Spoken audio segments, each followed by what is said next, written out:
Naslednjo predavanje so trendi do leta 2030. Tehnološki trendi, kaj se v njih, kaj pričakujemo, da se bo zgodilo v logistiki.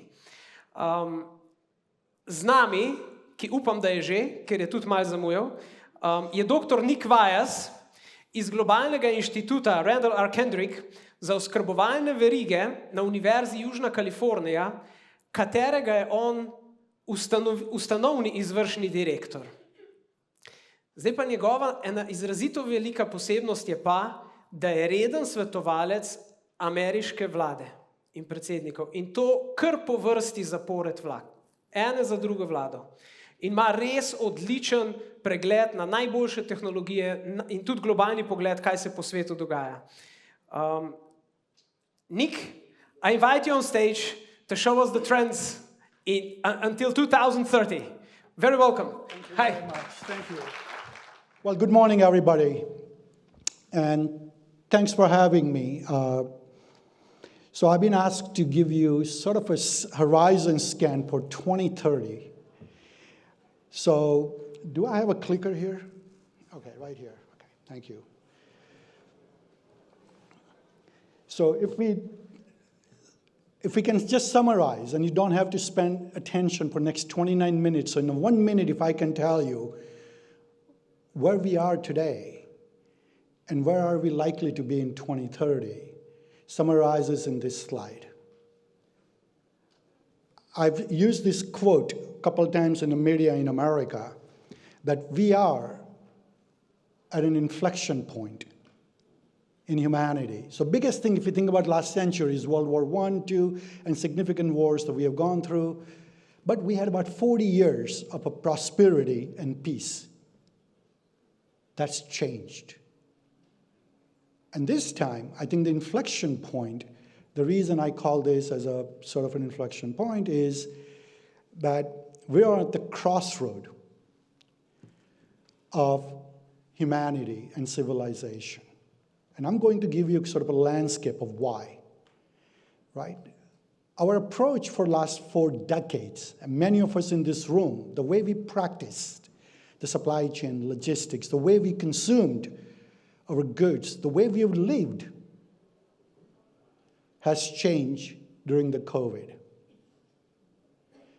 If you didn't learn lessons from the COVID, which many countries, many governments, many industries, many leaders today have not learned enough, we'll have a rude awakening going into the 2030. So let's talk about what are those key things we're going to look at it. The very first is the shocks that we have seen in the system.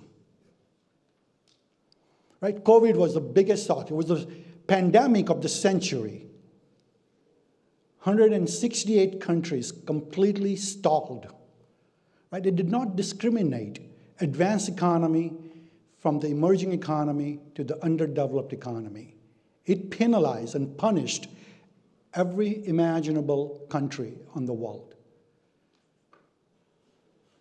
So one has to reflect, what are the shocks and shifts that we are looking at it, right? That hasn't stopped. Europe can feel the biggest shock right now is the Ukraine-Russia war. We don't know how that's going to end. The war in the Middle East, right? And subsequent spilling over that war in the Middle East into the Red Sea. So imagine just that those little shocks that you see. Right? Last night I was on the call about the vessel in Baltimore destroying the bridge in America.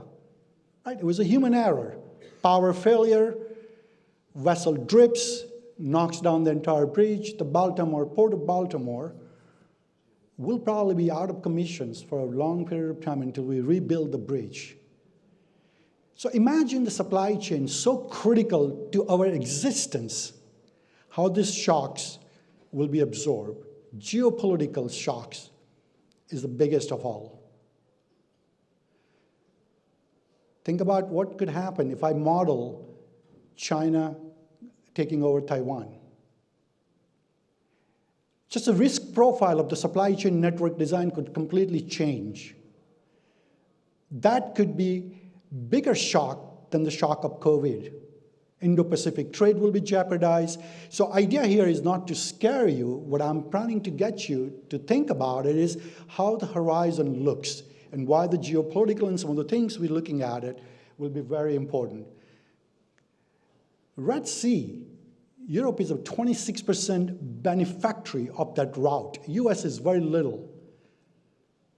Houthis attack on that channel, and the bypassing to avoid that, which most of the carriers now doing, takes about 10 to 14 days longer. Imagine taking 23% of the global capacity and not using it. What are the implications? Huge. It will eventually start costing us more. It will put the pressure on the pricing side, and it will create more pressure on the inflation, which we already are facing.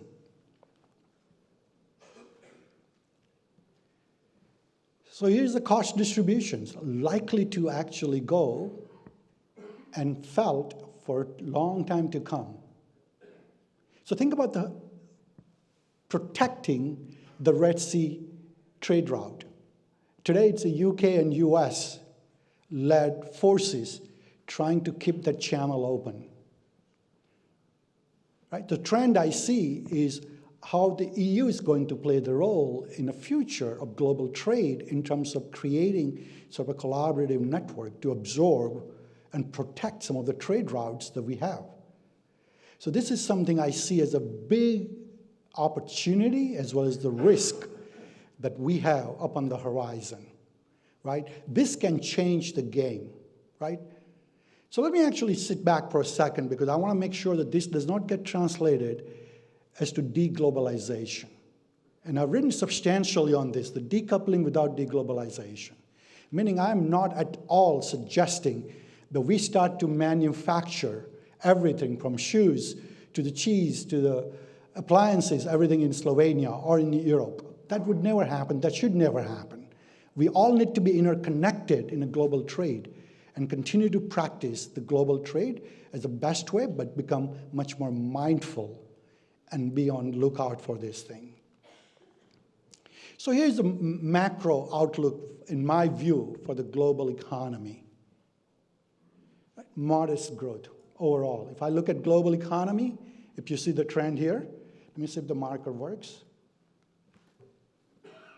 You can't see it here. But if we think about the leader, you guys are all here, sitting here as the leaders. The biggest opportunity, honestly, is for the supply chain. I sit here more excited today than I was 10 years ago. Because uncertainty creates opportunity. Uncertainty provides incredible game-changing mindset. Especially being in Europe, we have to look at it. The advanced economy, this is true for US. I speak, and we talk about this even in our committee meetings in the White House, that advanced economy will, at best, will probably grow at about 1.8%, right, or GDP growth. Makes sense. It's a mature economy. Population birth rates are somewhat stagnant. So this is the outlook. If I project this out to the 2030 and beyond, it becomes even dismal. 1.3 to 1.4% max. I go beyond 2035, we're looking at almost 1% in advanced economy. So if I look at America, US, and EU, 2035 and beyond, if you're growing at 1%, how do you maintain the growth and the lifestyle at the same time? So there's a huge sort of a work that needs to be done to avoid those headwinds of the population not being able to maintain the GDP growth. So where are the biggest strengths coming in the global data, right? Of course, the emerging and developing market. Asia will become big power. Now, where in Asia? That's questionable, right? Is this going to be very peaceful trade and a transfer of sort of equalizing the global trade. You think about India and China combined together, that's a 2.7 billion people. Close to 1.1 of those 2.7 billion people will be in the middle class, consuming class, right? How do you participate, and how do we see America and Europe participating and taking advantage of that growth opportunities? So that's a really a big, another regions that comes to mind that I would highlight here is MENA, Middle East and North Africa, and Middle East and Central Asia. Right? Great opportunity. Big things are happening there, something to look out for it by 2030.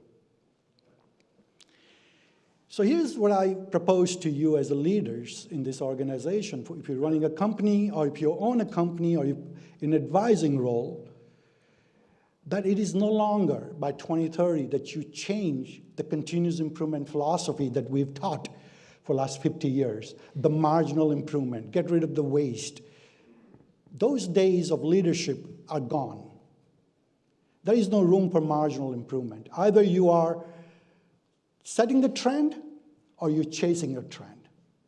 There is no in between. If you're chasing a trend, then I propose to you, you will be obsolete in less than 5 years. Because the transformation curve is becoming very steep. Right? And I'm going to touch on that as I talk about more. But truly, reprogramming DNA is what I'm suggesting here. It's no longer a paradigm shift. It's a paradigm break. You have to think and think ahead strategically. I was just meeting with the minister, and I asked, I only had 10 minutes because I was coming here to speak, and he asked of me about how my dealings with the governments in the other countries have worked. And I say it starts with the strategy. It starts with the strategy and changing of DNA at the top. From the top of the leadership, setting the rules and regulation that are pro-business friendly, attracting foreign investment, attracting individuals to innovate, attracting the youth to participate in that innovation. So it is no longer a change in philosophy, it's a change in DNA. So how do we reprogram that? We got to build this ecosystem, right? The ecosystem, what I would recommend is to continue to focus on digitization. What is the digital ecoframe system, the landscape should look like? Right? It is going to be very different. Up till now, the supply chain companies and the countries have struggled. They would only do marginal, improve strategy on the digital front if they're forced to. And those are all what I call Band-Aid over bullet hole, not strategically thought through digitization. Tomorrow, in 2030, we see this as a huge opportunity, and I'm going to touch some of the component on what that is. Blockchain and IoT. Blockchain was sort of a buzzword, what AI today is, right? It sort of fizzled out. I wrote my first book in 2015 when President Obama and Secretary Pritzker created digitization of America's supply chain initiative. It was a huge importance at that time as to how do we take the global trade and digitize it using distributed ledger. I believe by 2030, this will become integral part of the digitization strategy. One can debate, is it going to be a public ledger, private ledger, hybrid ledger? Answer is, depends on the country, depends on the company, depends on the verticals we're talking about. It will be a combination of all of the above. But the time is over for supply chain companies and countries to play this victim role that I don't want to share my data because I just don't feel like it. Those days of don't feel like it is no longer will be accepted in a global trade. I think you will be left behind. Right? And the reason I say this very convincingly is about 35% of the S&P 500 companies by 2030 will be gone. Think about, I'm making that bold statement here that 25 to 35% of the companies will be gone, not because they'll be out of business because they don't know how to run business. They'll be out of business because they simply cannot adapt to the forces being dealt upon them. They're too slow to move, too slow to transform, too slow to change. Their DNA, they're not willing to reprogram it. They're set in their ways. So we have to start to think about how this blockchain technology with the integrated IoT applications can truly help secure the information. How do we provide the safety, security, and take away that anxiety, right? So think about today, everybody has their banks on the cloud. We transact pretty much paperless with our critical asset, which is money. But we still struggle when it comes to the supplier tier 1, tier 2, tier 3 data and being able to put in and be compliant with this information.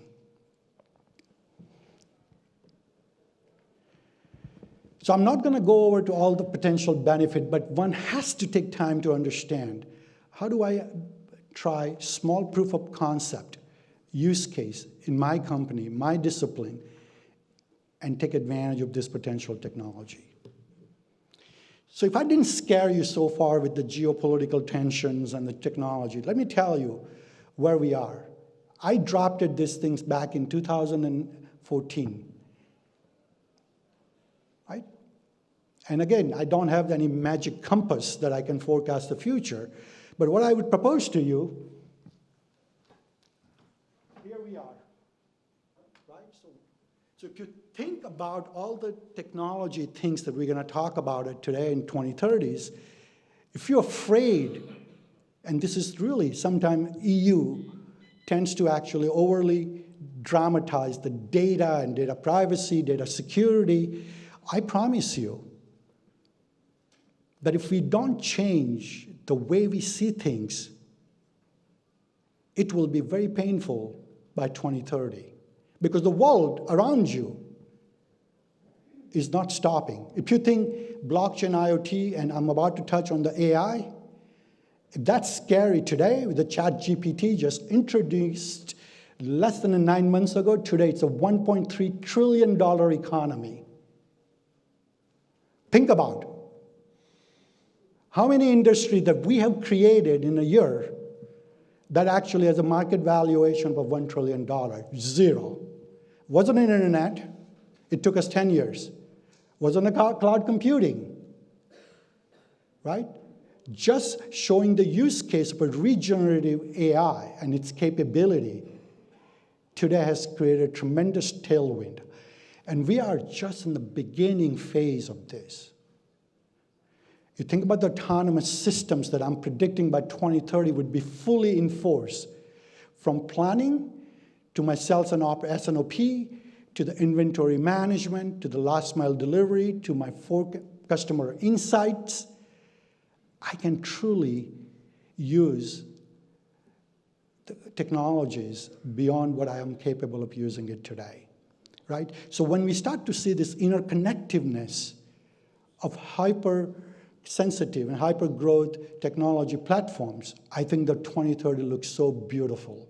That's what excites me, right? As a supply chain practitioner, spending over 30 plus years in this time, this is probably the best time for the humanity in terms of how this will shape our world, removing the frictions, truly achieving what we need to achieve, which is what I call the triple bottom line: agility, resiliency, and sustainability. So let's get into the big word, AI.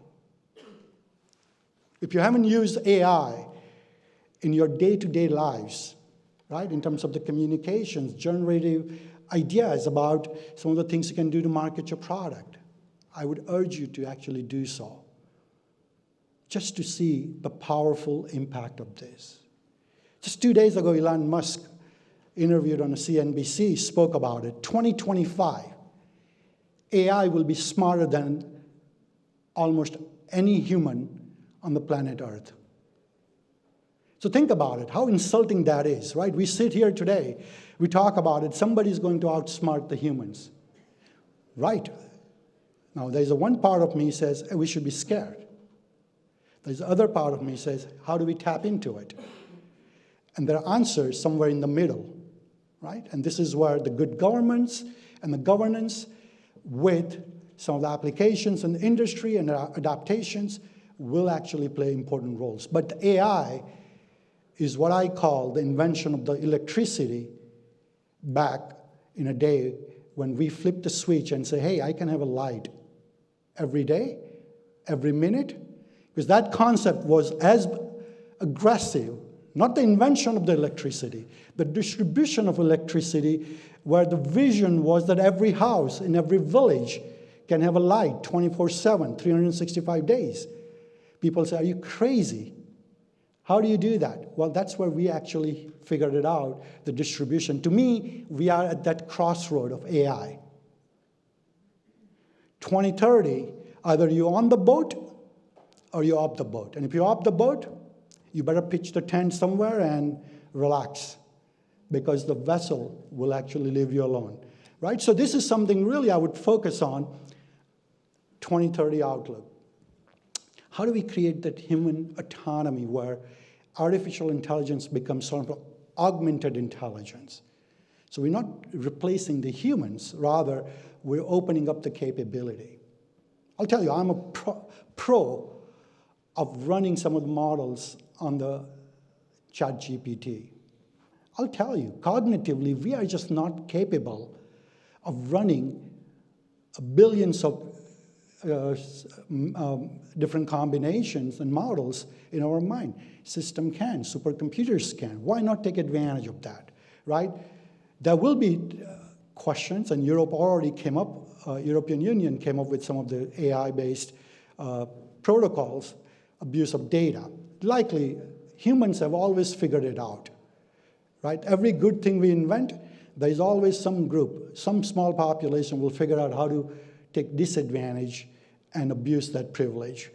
So, only thing I concern about this AI and emerging technology is human capital. I do. I've written about it. I spoke about it.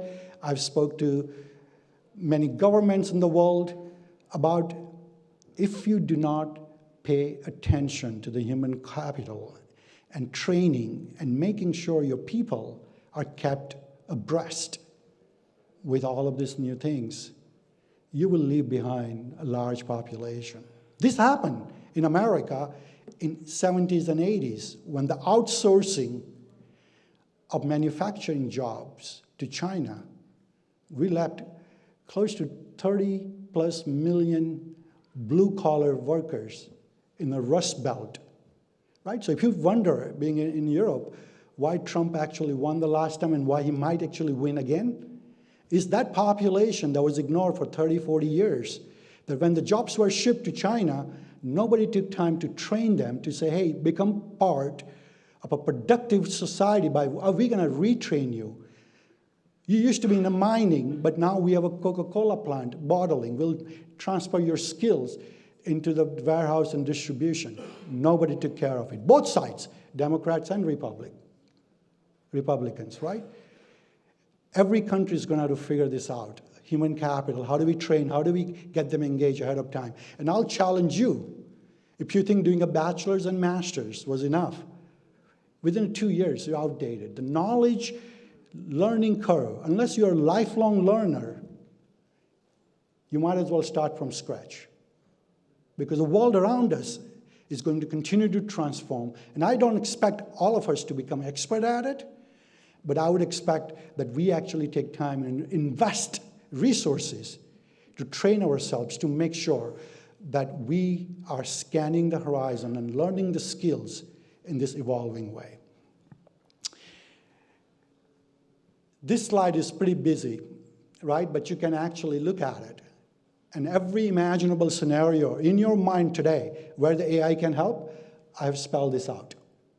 So take a look at it. And basically reason I wanted to make this as a busy slide so you can read from there is because it is a very important slide. So every imaginable use case you can imagine, by 2030, this will actually have an incredible traction. I expect this to be about $10 trillion economy, and we are on just the beginning of the stage, right? So figure out in your company, your areas of expertise, how can AI help assist the human? Not to replace them, but to assist them. That's a paradigm where we look at it. So how does this thing tie in? So I finished writing this book. After COVID, there was a lot of conversation about, but Nick, we understand the COVID disrupted how the world's gonna look in 2030, 2040, and beyond. So supply chain network design book with my colleagues that I've written, it's going to be available in Europe and the rest of the world on May 3rd. And somehow they kept, all the 3 writers are Americans, but they said, in America, it will be available on May 28th. So we are about 3 weeks behind the book being available. But the book truly talks about how the network is going to look different and provides the use cases to everything we talked about it. How do you deliver triple bottom line? Agile, sustainable, and resilient supply chain. Because tomorrow's supply chain by 2030 is no longer cost. Cost is the one thing, speed is the one thing, but it has to have agility, resiliency, and few slides quickly I'm going to go over. When we talk about supply chain network design, it has to have circularity in mind. When I design, I want to understand how I disintegrate the product and reuse most of the resources. This is going to be a big sector with the use of technologies we talked about. It. Combination of those two things will absolutely provide you an incredible opportunity. So if you think about starting something, if you think about taking advantage of this, all I could tell you, this is the gold rush. We are in the beginning of the gold rush. If you look at the window, look at the friction, look at your expertise, take advantage of the things we're talking about it, you will understand how to actually be a valuable resource, take advantage of this opportunity, which is to strike the balance, create a new phenomena, reprogram your DNA to deliver this triple bottom line supply chain, where the people, the profit, and the planet are all given an equal opportunity to balance, right? Sustainable, you guys are the Europeans. You set the standards on sustainability to the point I think sometimes overdoing it, but you guys are the leader, right? I think what Minister said, that it creates a lot of bureaucracy, and I think that can actually become a hurdle for Europe if they become too bureaucratic and doesn't understand the landscape of competing globally. Because the sustainability can be achieved if you integrate the right technology and do it the right way, but not handicap the businesses, then the business will flourish and you will actually reinvest the resources. So 2030, so if I can recap before I open up the Q&A, is we are at the inflection point. Geopolitical issues, we're on just the beginning cusp of it. There are some massive geopolitical issues that's on the horizon that's going to determine how we as a humanity come together and address those. While that is happening, be on the lookout for technology. It is transforming, whether you like it or not, whether you love it, or you want to be part of it, it's not going to wait for any one of us. It's moving forward, it's moving faster. The ChatGPT 4.0 generations to the 5.0 will be about 10 to 15,000 times faster in its ability to run the algorithms. Then I get into the advanced computing, which was only available for defense and the government. Imagine that available to the enterprise. The decisions, the data computing, the speed, ability to run the predictive and prescriptive capabilities are incredible. What an exciting time to be on this planet Earth and be in a supply chain. So thank you very much. This was brilliant. Thank you very much. Wonderful. Does anybody have a question for Nick before we go out for a break? Which is not yet here, don't go out. Anyone brave enough to ask a question? Not yet. I'll warm them up. When I was listening to you, and I think if you allow me to translate it in the Slovene, because I come from the hills, for me things need to be really simple. So in my mind, how I translate this to myself, and I'll speak slower, yes, good, is like this. He told us, first point, because of all the volatility in the globe, probably the biggest business opportunity in the whole world is in logistics. So that's us. The second crucial sentence was, there is no room for marginal improvement, so you cannot go very slow with steps like this. And I was lucky enough to talk to a couple of leaders in AI, the ones that you mentioned, and they told me a very simple sentence. They said, guys, you need to realize all the previous industrial revolutions, robotization and everything like that, they all made impact on the lower part of the pyramid. On, for example, the blue-collar workers, right? On the assembly line. That's what robotization fixed. So the lower added value parts of the whole structure. But AI is kicking at the highest possible. It's substituting doctors, it's substituting lawyers, it's substituting business management, it's substituting the absolute top of added value. And so if you don't get on board, this ship is not a slow ship because it's working up here, it's not working down here. It's going to go so fast that if you miss this opportunity to introduce your own technology into your companies, it might be too late. In very simple terms, when the globe gives you a chance to jump, this is opportunity, jump, you cannot be like this, because then your jump is like this. You don't reach much, right? You need to be like this. This is your jump. And it's now the time to get into that, right? And just to add something more, you need to implement your technologies fast enough, because when the opportunity comes, you cannot have 5 different technologies and keep punching like this because you're going to break your fingers. By that time, you need your technology coherent so that your punch is this. So that would be my translation of what you said. Is it right? Very well said, and you demonstrated well as well. Thank you very much. All right.